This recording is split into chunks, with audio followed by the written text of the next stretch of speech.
Hello, welcome back to another episode of Aamir Musa podcast. आज हमारे पास जो करंट अफेयर से रिलेटेड खबरें हैं वो बहुत ही बड़ी खबरें हैं। हमेशा की तरह करंट अफेयर में होती ही बड़ी खबरें हैं।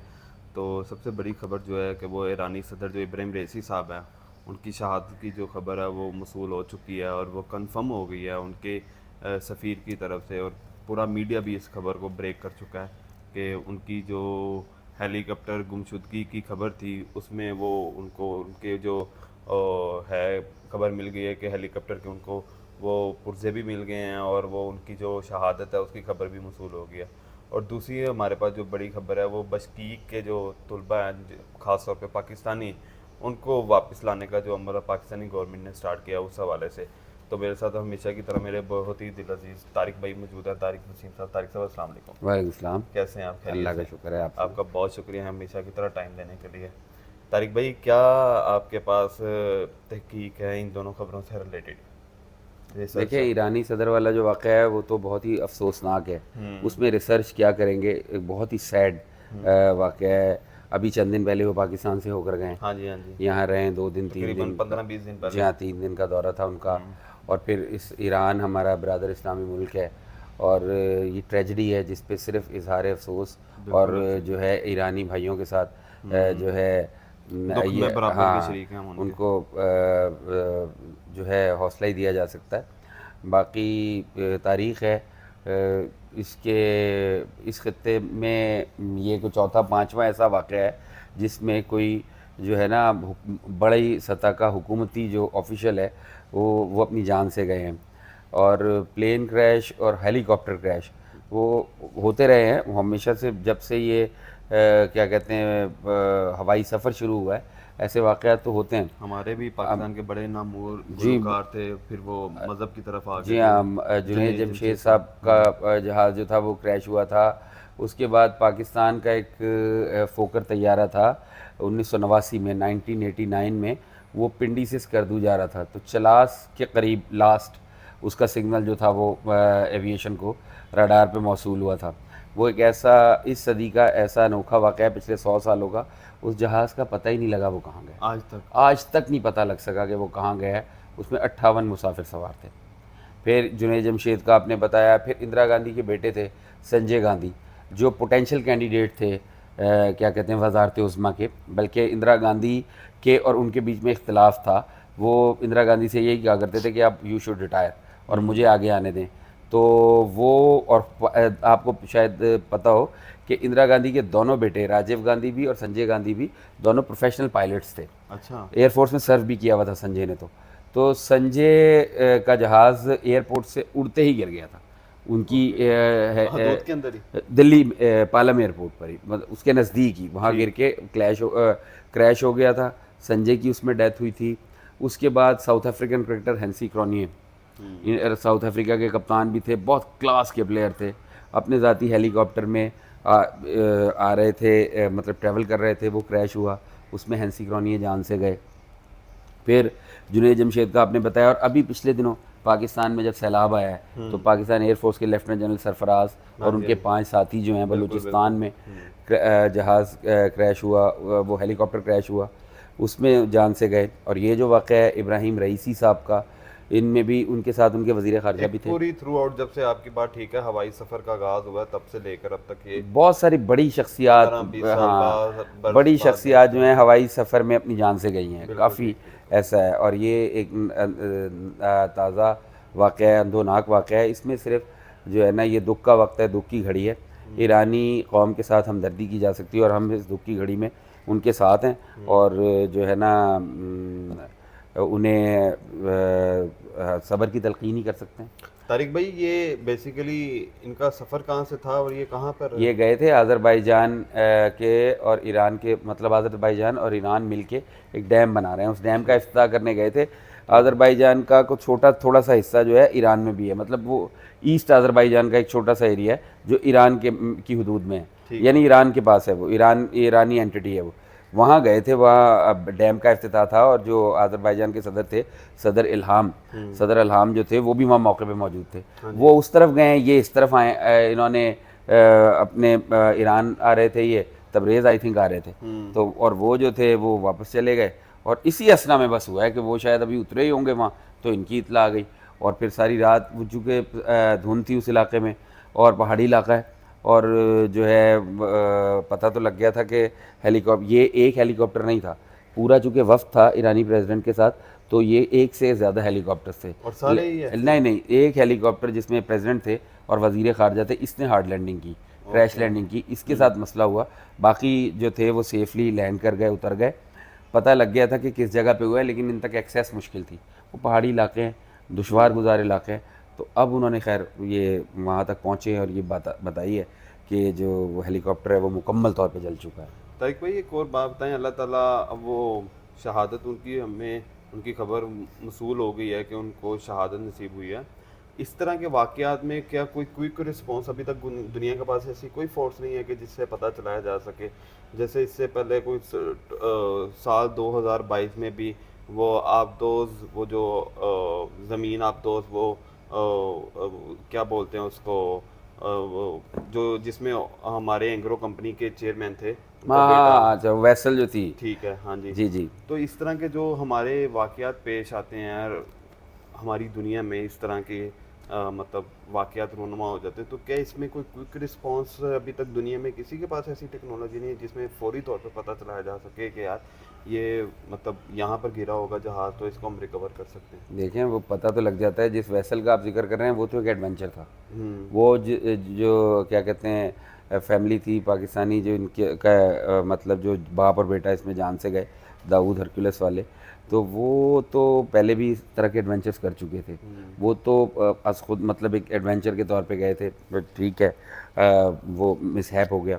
जहाँ तक बात है टेक्नोलॉजी की, देखें टेक्नोलॉजी करेगी क्या। ये तो ईरानी प्रेसिडेंट के हेलीकॉप्टर का भी पता तो लग गया था। प्रेसिडेंट हैं, ईरान के सदर हैं, तो उनके पास तो कम से कम इतना का उनके पास प्रोटोकॉल होना चाहिए था कि वह इस तरह के हादसाती वाक़यात से बचने के लिए कोई हमारे पास। नहीं, बचने का तो कोई, देखें जो आफत आनी है, जो हादसा होना है, उससे कैसे बचेंगे आप। हवा में उड़ते हुए जहाज़ के साथ अगर कोई वाक़या हो जाता है, परिंदा अगर टकरा जाए तो जहाज़ मतलब का प्रॉब्लम हो जाती है, हादसे से कैसे बचेंगे। हाँ, ये ज़रूर किया जा सकता है जो आप कह रहे हैं, क्विक रिस्पॉन्स की, अगर कोई वाक़या हो गया तो फौरी तौर पर एक्सेस।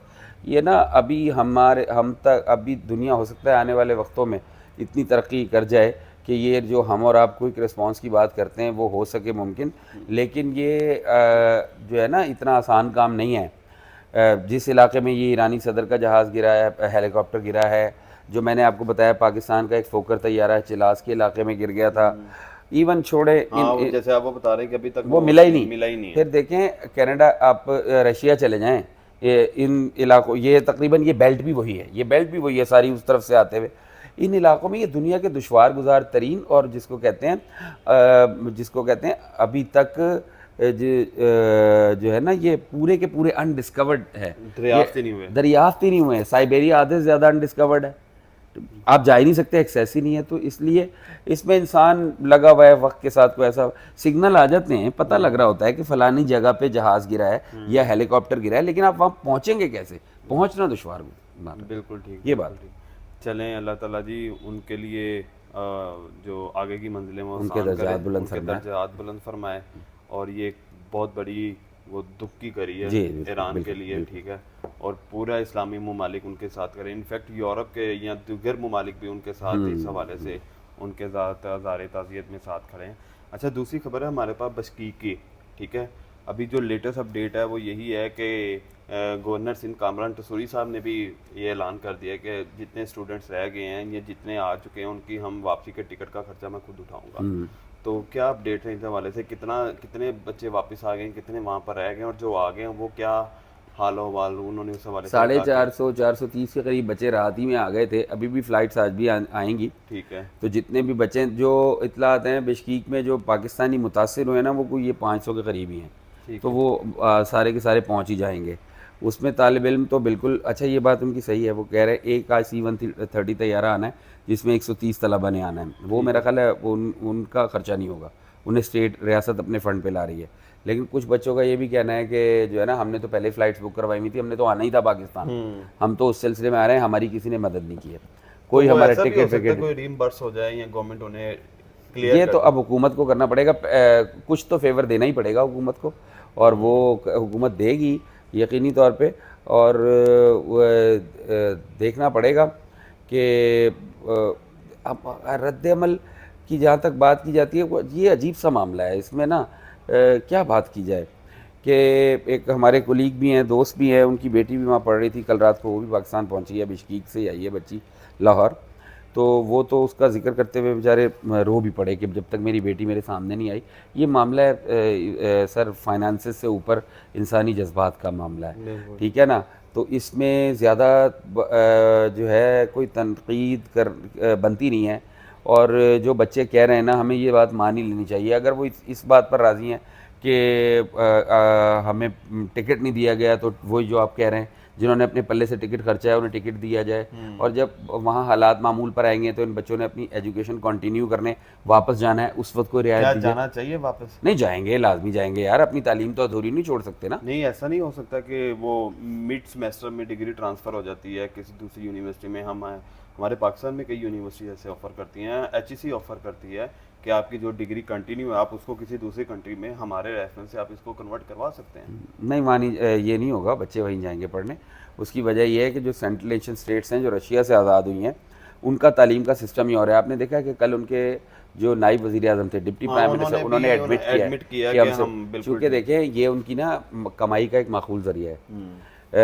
वो रूस जिसे हमने क्या कहते हैं, जनरल ज़ियाउल हक साहब ने अमेरिका और सऊदी अरब की मदद से तोड़ दिया था, ये कह के कि ये काफिरों का मुल्क है, बकौल बहुत बड़ी कामयाबी हासिल की थी कि रूस को टुकड़े टुकड़े कर दिया और जी ये तो काफिरों का मुल्क है। वो जो सोशलिस्ट रशिया है, उस सोशलिस्ट रशिया से 15 स्टेट्स आज़ाद हुई थी, ठीक है, 2 मुल्क बेलारूस और यूक्रेन। उसके बाद ये 5 ये वाली स्टेट्स जिनका हम जिक्र कर रहे हैं, ताजिकिस्तान, किर्गिज़स्तान, उज़्बेकिस्तान, अज़रबैजान और तुर्कमानिस्तान। उसके बाद आर्मीनिया, जॉर्जिया, क्या कहते हैं, लिथुविया, लिथुआनिया, 15 स्टेट्स हैं। रूस ने किया क्या था कि अपने मुल्क में वो हाई स्टैंडर्ड ऑफ एजुकेशन जो था उसको इस्टेब्लिश किया, बहुत ज़्यादा तालीमी इदारे खोले और उसके बाद फिर न्यूक्लियर वेपन्स भी बनाए। चांद पे पहला मिशन भी रूस ने ही भेजा था, अमेरिका बाद में गया।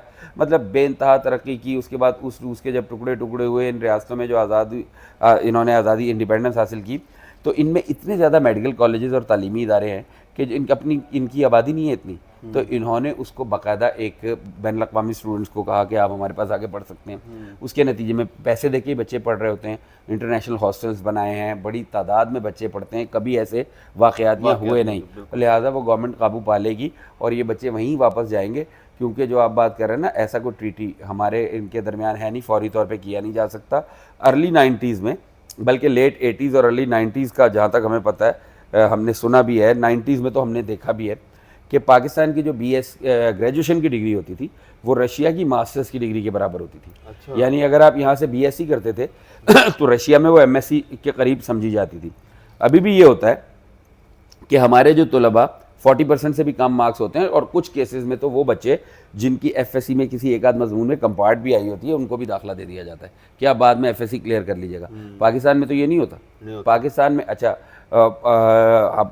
पाकिस्तान में तो आपने इतने थोड़ी तादाद में, इतनी महदूद तादाद में तालीमी इदारे हैं कि मेरिट ही बहुत हाई होता है। ठीक है तारिक भाई, ये रियली सॉरी, ये मुझे एक अलग से आई थिंक इसके ऊपर वीडियो बनेगी हमारी, ये बड़ा अच्छा एक टॉपिक है। लेकिन जो स्टूडेंट्स आ गए हैं वो किस हालो हाल से वहाँ के आगाह कर रहे हैं? तलबा ने जितने भी बात की अभी, वो यही कह रहे हैं कि उनका मौक़िफ़, अच्छा, वो गुस्सा है, उनमें एग्रेशन है कि हुकूमत ने हमारी मदद नहीं की। हुकूमत का जो अभी तक तो वो हम प्यार से ये बात की जा रही है कि हम इनकी भरपूर मदद कर रहे हैं और करनी भी चाहिए। इस वक्त अगर वो गुस्से में है, मैंने फिर बात की कि ये फाइनेंस से ज़्यादा जज्बात का मामला है। जिनके बच्चे गए हुए होते हैं उनके दिल पे क्या गुजर रही है, उसका अंदाज़ा मेरा ख्याल है वालिदैन बेहतर लगा सकते हैं। साहिब औलाद जो हैं उनको ज़्यादा पता है इस बात का, इस दुख का, वो उस तकलीफ़ से जो गुजरे हैं। लिहाजा बच्चे जो हैं उनका रद्द-ए-अमल यही है कि जी गवर्नमेंट ने हमारी कोई मदद नहीं की। अब वहाँ बिश्कीक में हमारे 2 तो सारे सिफारतखाने में लोग हैं। एक ये हसन जैगम साहब हैं, एक बंदा और है, वो तो किर्गिस्तान से कोई हाई लेवल के इतने ताल्लुकात तो बहुत अच्छे हैं, लेकिन वो इतना स्ट्रेटेजिकली इंपॉर्टेंट मुल्क नहीं है। वो बिल्कुल इतना स्ट्रेटेजिकली इंपॉर्टेंट मुल्क नहीं है कि वहाँ पे एक बड़ा सिफारतखाना बनाया जाए, बड़ी टीम रखी जाए। वो 2 लोग जितना कर सकते थे उन्होंने किया, और गवर्नमेंट भी कर रही है। और बच्चे पता नहीं क्या तवक्को कर रहे थे, या उनके लोग कि पाकिस्तान पता नहीं किर्गिस्तान पे हमला कर देगा शायद, वहाँ पे जाके लड़ने लग पड़ेंगे जो लोग वहाँ पे। हालांकि देखें पाकिस्तानी स्टूडेंट्स, कल इसहाक डार साहब ने बात की है कि पाकिस्तानी स्टूडेंट्स को ज़्यादा नुकसान नहीं पहुँचा, वो 4-5 स्टूडेंट ज़ख्मी हुए, मजमूई तौर पर 16 स्टूडेंट ज़ख्मी हुए। ये ज़्यादा जो हाइप बनी है ये सोशल मीडिया पर बनी है। तस्वीर का एक रुख तो ये है, लेकिन तस्वीर का दूसरा रुख ये है कि अगर सोशल मीडिया पे हाइप ना बनती तो मामला शायद और बिगड़ जाते। हाँ जी, ठीक है ना, यानी कि इसी बात को हम एक पॉजिटिव वे में भी ले। जी हाँ, ये दोनों एंगल्स देखने पड़ेंगे। उनकी तकलीफ भी सच्ची है और हुकूमतों का मौक़िफ़ भी दुरुस्त है कि भाई हम अपनी सी कोशिश कर रहे हैं, और काफ़ी प्रॉम्प्ट रिएक्शन है। यहाँ से अमीर मकाम साहब जा रहे थे, वो तो वहाँ उन लोगों ने रोका है, किर्गिज़ जो गवर्नमेंट है उसने रोका है कि देखिए हमारा एजुकेशन सेक्टर में बाकायदा एक पूरी दुनिया से बिलखुसूस जो अंडर डेवलप्ड कंट्रीज़ हैं या जो डेवलपिंग कंट्रीज़ हैं वहाँ से बड़ी तादाद में तालिब इल्म आते हैं। अगर आप इस तरह इस हाइप को बनाएंगे तो वही जो अभी आप बात कर रहे थे, तो हमारी जो एजुकेशन एक पूरा वो है ना, एक इंडस्ट्री हमने बनाई हुई है, उस पर बुरा असर पड़ेगा।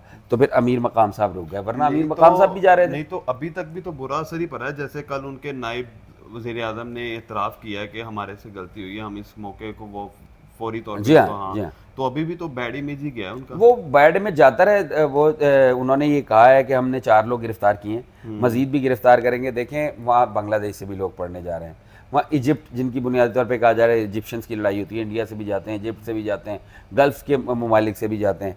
तो वो जो है उन मुल्कों के मुकाबले में पाकिस्तान से सबसे ज़्यादा रद्द-ए-अमल आया है, सबसे ज़्यादा रद्द-ए-अमल आया है। ठीक है, तो रद्द-ए-अमल बस ठीक है, दोनों तरफ से तलबा को क्या कहा जा सकता है, वो वहाँ से आए हैं, वो अकेले थे, तकलीफ़ में थे, उनका रिएक्ट करना बनता है। गवर्नमेंट्स अपने तौर पे काम कर रही है। बाकी आप अगर ये समझते हैं कि किर्गिस्तान जाना लोग छोड़ देंगे, या तो वो क्या कहते हैं इधर उज़्बेकिस्तान जाना छोड़ देंगे, या वो क्या कहते हैं जो ये जो रशियन स्टेट्स हैं, यहाँ जो मेडिकल कॉलेजेस खुले हुए हैं, इनमें स्टूडेंट्स की तादाद कम हो जाएगी। इस तरह के रूनुमा होते रहते हैं, लेकिन इससे एजुकेशन पॉलिसी पे या उस मुल्क की सैर-ओ-तफरीह पे कोई इतना खास फ़र्क नहीं भाई इशू ये नहीं है, वाक़यात वहाँ हुए ही नहीं कभी, ये पहली दफ़ा हुआ है, एक बात। दूसरी बात ये है कि तालिब इल्म जाना कैसे छोड़ेंगे। आपने अपने मुल्क में, पाकिस्तान की बात है, इंडिया की भी है, इंडिया की भी है, आपने 98% 97% मेरिट बना रखा है। ठीक है, जो आप बड़े फ़ख्र से कहते हैं जी हमारे यहाँ तो मेरिट ही बड़ा हाई है, कोई मेरिट हाई नहीं है हुजूर।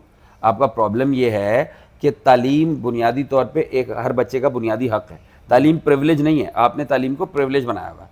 ठीक है, हर बच्चे का हक़ है। अगर एक बच्चा कहता है मैंने इंजीनियर बनना है या डॉक्टर बनना है, आपने उसे बनाना है, स्टेट की जिम्मेदारी है। स्टेट ये थोड़ी कह सकती है कि तेरे इतने नंबर नहीं आए तो तुझे हम डॉक्टर नहीं बनाएंगे, या तो तू ज़हीन होगा तो तू डॉक्टर बनेगा। ओ भाई, आपकी जिम्मेदारी है बनाना।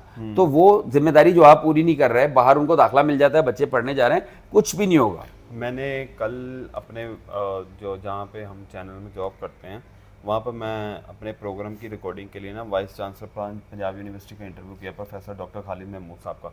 तो उन्होंने भी ना मुझे ये बात बताई जो आप अभी कह रहे हैं कि अगर कोई बच्चा ऐसा है जो डिज़र्विंग है और अगर उसके मार्क्स भी कम हैं लेकिन वो पढ़ना चाहता है और उसके अफोर्ड नहीं कर सकता अपनी फीसें या अपने एक्सपेंस जो है, तो हम उसको बाकायदा प्लेटफॉर्म देते हैं कि भाई आप पढ़ो, हम आपके एक्सपेंस उठाते हैं। हम नहीं उठा सकते तो हमारे पास ऐसे बंदे हैं लोकली भी और इंटरनेशनली भी जो आपकी स्टडी को स्पॉन्सर कर सकते हैं।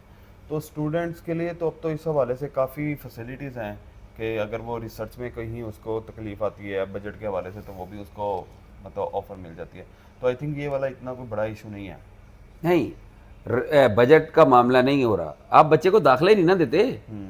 पहले तो आपने एक मेरिट की बॉर्डर लाइन बनाई हुई है ना कि भाई मेरे पास 50 सीटें हैं, फलानी जगह पे फलानी फैकल्टी में मेरे पास सीटें 50 हैं, बच्चे पास आउट होके आ रहे हैं 1000, आप 50 के ऊपर ब्लॉक कर देते हैं।